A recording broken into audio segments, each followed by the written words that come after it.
Hi guys, this is CowanBaby902. I'm here to show you how to cleverly hide interactable items into foundations. In this tutorial, I'm going to hide the Scrapbox, ammo box, and a large item like the Mirelurk Steamer. But this can be used for many other items. Start by placing a low-profile item underneath your main item. I prefer to use this floor mat. Next, place your main item down onto your mat, so the two are now anchored together. You can often see a visible lift on your main item. That lift indicates that it will successfully anchor. Some items may be more difficult to anchor. The key is patience and testing. Try different areas and pick up your floor mat each time to see if it works. The left side of the Mirelurk Steamer was not working, so I tried the right side instead. And that worked. Now, we need to prepare a space for drop merging. To perform a drop merge, place down a pressure plate once, then grab it and place it down a second time. You'll see that the second placement causes the pressure plate to activate, which is the key to this trick. For reference, the plate on the right is activated and the one on the left is not. Take your floor mat and place it down on the pressure plate. Each time you place it, you should see the Scrapbox start to lower a bit each time. There are some times that the floor mat will keep moving on you.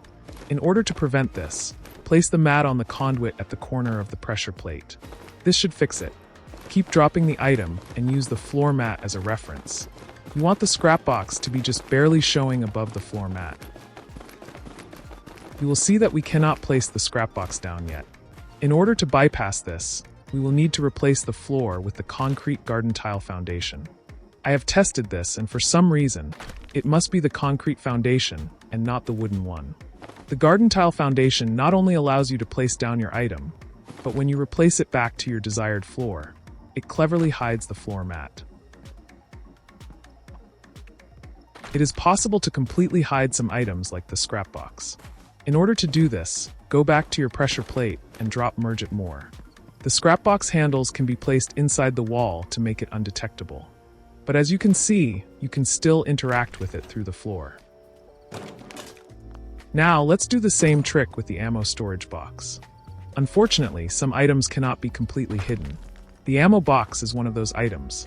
So instead of hiding it completely, we will only show the top of it to make it look like a floor mat or a thin sheet of metal. For this example, we are going to hide it under the armor workbench. This allows us to have a fully functioning camp, while being able to hide some items that may not fit our theme or preference. You'll notice that if you do not drop merge your item enough, it will not allow you to place it. If it doesn't work the first time, try testing it out by using more drops. Test different heights until you find one that you like, and that still allows you to interact with your item.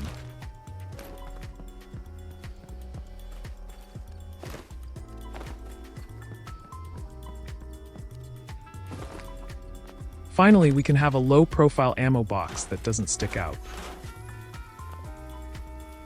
And last, let's do the same trick with a large item. I keep a Mirelurk Steamer in all of my camps, but only one or two of them actually have it visible. This is how I can keep getting my steamed Mirelurk fillets without a big, ugly item ruining my theme or build. Again, test your items to see how much you can expose or hide, while still being able to place them.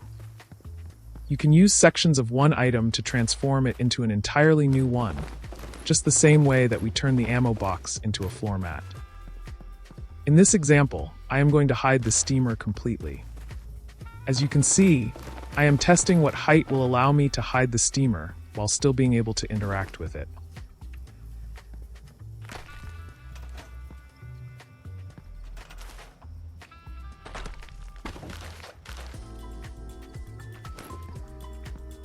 Some items, like the Mirelurk Steamer, may be more difficult to work with. The Mirelurk Steamer has a very small margin for error. We dropped it too far, and now we cannot interact with it. In order to micro-adjust the height back up, we are going to use a second technique called upward merging, or raise merging. Upward merge by placing your floor mat onto your camp module. This causes the item to lift up.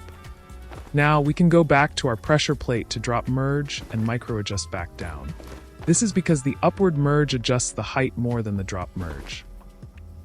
The top of the Mirelurk Steamer is barely sticking out, so we need to go back and do this again.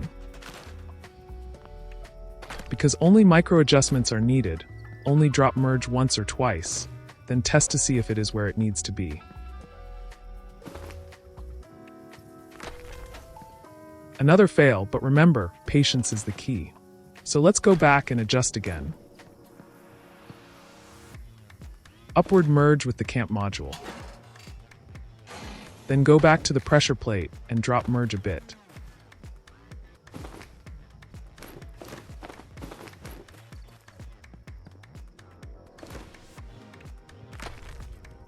We are so close, but the top is still sticking out barely. So we go back and try again. Let's do one single drop merge, then bring it back to see if it works. Another fail. It is important to me to not cut out this struggle, because this shows that the only difference between a good builder and a great builder is the creator's patience. So we go back and try again.